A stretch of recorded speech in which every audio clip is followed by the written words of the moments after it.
Hi gang, so welcome to this month's Highland Hits. So to go along the theme of safety while we're doing higher impact or plyometric movements, we're going to have two exercises that really force you to have to focus on your takeoff and your landing, okay? So the number one thing is to make sure that a dancer is able to maintain his or her body alignment through the ankles, knees, and the hips. We don't have any kind of dropping or rolling in of the knees, the ankles, or the hips, okay? So the first exercise, once you've done a nice warm-up, the first exercise I'm going to show it to you sideways and then from the front. You're going to imagine jumping over a little pebble, jump over, quick up, and sit. Turn around. Jump over, quick up, and sit. And turn around. You're going to execute 10 of these before they're done. Now, if at any point during those repetitions that they start to break technique, then stop right then. It's not worth trying to get the number of repetitions with poor technique, okay? So here it is from the front. Jump over, up, and sit. And one more time. Jump over, up, and sit. You notice I'm trying to make sure that my knees don't give in or collapse during any portion of that move, okay?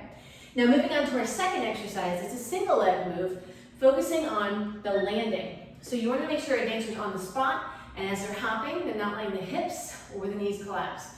So you're going to do 4 hops, each foot, slow, focusing on the landing. Down, up, down, up, down, up, down.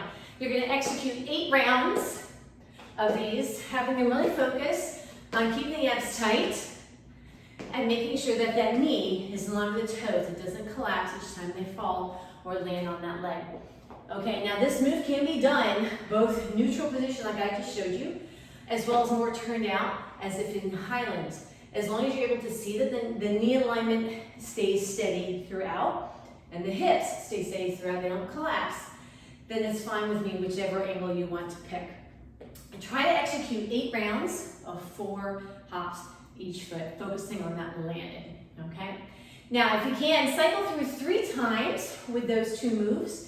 Again though, if the dancer's technique starts to fail, you stop immediately, you don't continue to push through the movement, making sure, because you don't want to repeat misaligned movements. Otherwise that contributes to those overuse injuries, all right? So if you have any questions, go ahead and hit me up with the comments below, or you can send me an email at fitforreal@studiofitllc.com. Don't forget to hit the subscribe button if you want to stay in tune with more exercises and tips for cross training for Highland dancers. And have a great time with this Highland Hit.